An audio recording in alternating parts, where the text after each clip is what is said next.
All right, so to my knowledge, apparently, the Goldsboro Police Department and relevant authorities have yet to make an arrest in the mass shooting that occurred in Goldsboro, North Carolina on April the 12th of this year, where 6 people were shot and one young lady perished at a gunfight that erupted at a pool party, a spring break pool party on Leslie Street in Goldsboro, North Carolina. Now, when the situation happened, it caught the community by storm. A lot of people were up in arms and outraged, and everybody was clamoring, for justice for the young lady that unfortunately lost her life.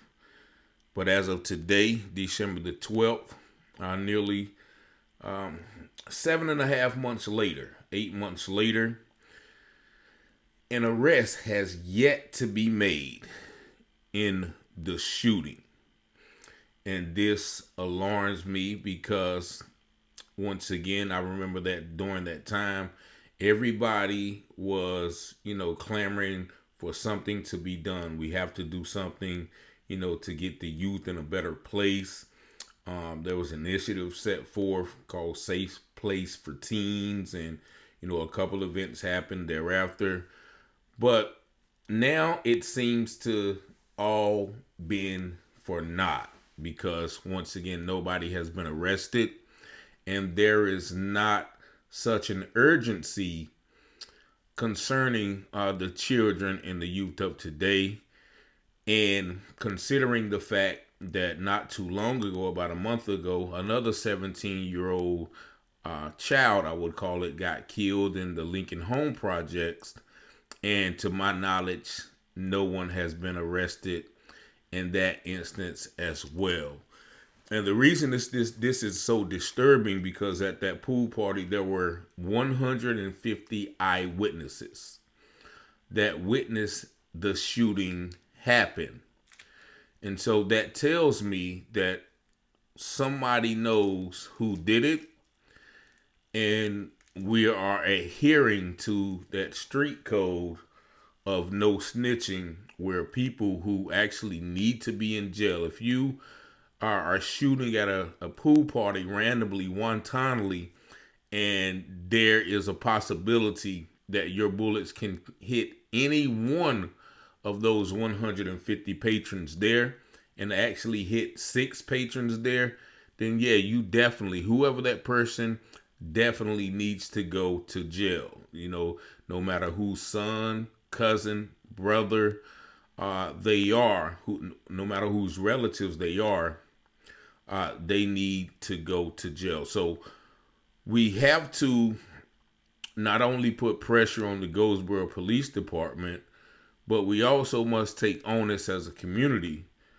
because I promise, in a town that small, and in a place where 150 people were there, everyone knows who did the shooting. It sort of reminds me of the Talia Maddox case, where the young lady was killed, and it took about maybe 10 years, if I'm not mistaken, maybe more, maybe less, that, names were circulating, the whole situation of events that transpired leading to her death was narrated, and yet and still nobody felt the need to identify the person responsible for that killing. And, just reading from some of the articles that were written about the mass shooting earlier this year, one article quoted someone as saying it was a spring break pool party,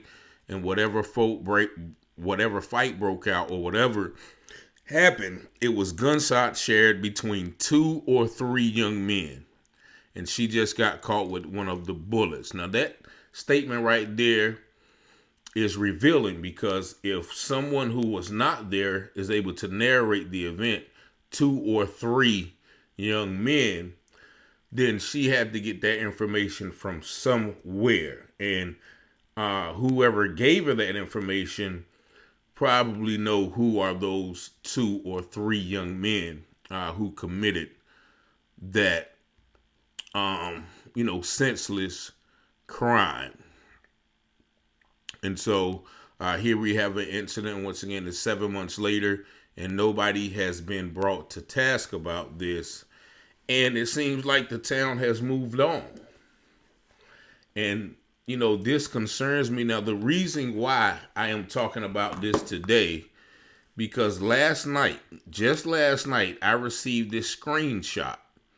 This was about 3 a.m. Someone sent me this, and it was concerning a similar situation that may have or could have erupted in the same manner. Now, this person sent me this from a screenshot. It says Goldsboro and Wayne County, NC breaking news. And this says breaking scanner news. Goldsboro Police Department on the scene in the area of Day Circle, Seymour Drive area to reports of people fighting with some individuals displaying guns. Now, mind you, this is 3 a.m. Also, some 911 calls coming in of individuals walking around the area with pistols and AR style, excuse me, pistols and AR style rifles. Nothing further at this time. Now, I don't know when this was. It says 1703, which that says 5 o'clock during the day. So I don't know if it happened during the day or, it happened around the time that the person sent me this. But this is in the same area that I do an after school program every Monday. And actually yesterday was Monday, so I don't know if it happened during that time. But this is an area where another photo was sent to me. And in this photo was about 9 or 10 young men and women. I think, probably from the age of like 13 to 17, maybe a little bit older, maybe a little bit younger. But in this picture, and I won't show the picture because I actually know a few of the young men in the picture. And in that picture, there's at least 5 guns. One big gun, like one almost AR-15, couple of pistols with the big drum clips, and and the other people are throwing up kind of signs or whatever. But I just look at the picture and I just see devastation and destruction, because the only people that these young people are going to use those guns on are people in the vicinity, people who are close to them. And so I wanted to make this video tonight, and I really wanted to show the picture, but like I said, I don't want to receive any backlash from people who may see their child or their relative in the picture and blame me for the picture, but as responsible adults, it is up to us to kind of put this behavior and check this behavior on our own. Of course, we want the police to do their due diligence in investigating crimes. And if they hear something, no matter, if they have a chance of proving it or whatever, at least, bring those people into question. But there's no way possible that you can tell me, once again, out of this situation of 150 young men and women at that party, that nobody knows who those shooters were. And if they do know, where did they get this from? This mentality from? Okay, we're not going to say nothing because that is not what we're supposed to do. We're not supposed to prevent death and destruction in our community. We are supposed to be complicit. We are supposed to be okay with it, and that goes to something that is very wrong in our culture. in our mindset as a people, and looking at, some more of the articles. I think it said one article said, the people who possibly did it is still on the run. So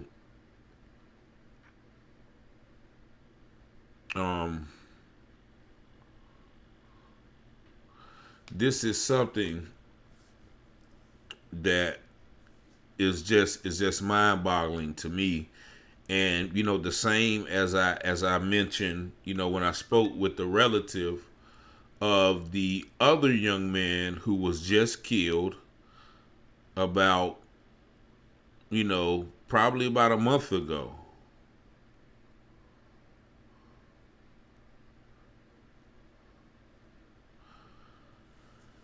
I spoke with him, a family member, and I asked him, I said, well, did they get anybody? He was like, nah. I said, well, does anybody know who do it? He said, yeah, everybody kind of know. But, even he was reluctant to really elaborate on it, in which, once again, I don't know what kind of sickness that has been, embedded in us as a community to just allow these things to happen. Like these are children, these are our future, these are young, basically kids who have been conditioned, who have been programmed to think that it is okay to just shoot and kill one another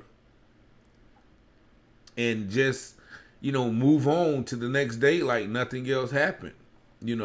A lot of the children in the day, the after school program sometimes come around and talk about shootings, or they were shooting last night, and they're suffering from actually PTSD. These little children. I went to pick up 2 children last month to take them to Charlotte for a Stop the Violence event, and they told me that, well, we're not staying out there tonight because there's been so much shooting, so come pick us up somewhere else. Now that's PTSD, like where you can't even stay at your own house for fear that you might be the victim of a stray bullet. And so I just, it's once again, maybe nobody cares again. Like as I mentioned, there were vigils, there were news conferences, there were forums. Everybody was, yeah, we have to do something. But now where is that same energy at? Where's that same fervor? Where's that same concern? 7.5 months later, everybody goes back to their, corporate jobs and, their plush living conditions, while yet these children are still suffering the conditions. Even, the 150 children at that party, every one of them probably needs counseling. Because I've been around gunfire. I've been the victim of gunshots, and and been in a position where I had to duck and dodge and dive, and that is not that's it took a while for me to be comfortable around guns again. After I was in a few situations. So I can imagine, the hardness or the callousness that some of these young people have developed after enduring some of those situations that they have been in. So, once again, this is my cry. And, if anybody has any information regarding, the people who are responsible for that shooting, you can call me, 919-587-7782. I'm a law-abiding citizen. And I think that these things shouldn't go on. And whoever perpetrated this shooting that took the life of 1 but also injured 5, they need to pay. They need to be taken off the streets, because if not, then it's probably a very high probability that they're going to engage in this behavior once again. And so I'm just going to say, once again, rest in peace to the young lady, and also rest in peace to the young man, the 17-year-old man that was killed, I think it was about a month or two ago in Lincoln Homes. And it's just like, we move on, you know, we just keep going. So, I'm saddened about, by this, I guess, attitude that, continues to just ravage our community. So hopefully, once again, the reason I'm speaking about this because it has seemed to die, but I don't think this thing should die. I don't think that occurrence that happened 7 months ago should just be okay. Well, that's it. Now that's over, and then something else happened. Then everybody's all up in arms. Everybody got to have a conference. Everybody got to have a vigil. Everybody got to have a march when we're so reactionary, we're so emotional, we're so sensationalized when something like that happens. But then after a week or two, when the Dallas Cowboys play, or LeBron wins the championship, or what have you, or Chris Hahn and Blueface have a fight on Instagram, then all the attention is retracted from the things that are important, and put on things that are more frivolous. But me, I always think of this because I'm thinking of these children who may grow up to think, okay, that is okay, to shoot and kill because nobody's doing anything about it. Nobody cares. And so this is something that once again can't go away. We can't sweep it under the rug. We can't let it just die down. We have to be vigilant and continue to bring light that the fact that nobody has been held accountable for this, and somebody still needs to be held accountable for this, and somebody from the community needs to step up and do their due diligence and do their God-given responsibility, not the citizens, but the God-given responsibility to protect the youth. The Bible says suffer the children not to come unto me, and he who does anything wrong to these little children, they have also done it wrong to me. So we have to think about that, because it is our responsibility as adults, as leaders, as parents, as teachers, as community members, to make sure that our youth are growing and progressing in a manner that is going to be beneficial to the future of our community, not detrimental. But peace and love and blessings to all. This is Richard Taylor, 919-587-782. Peace and blessings.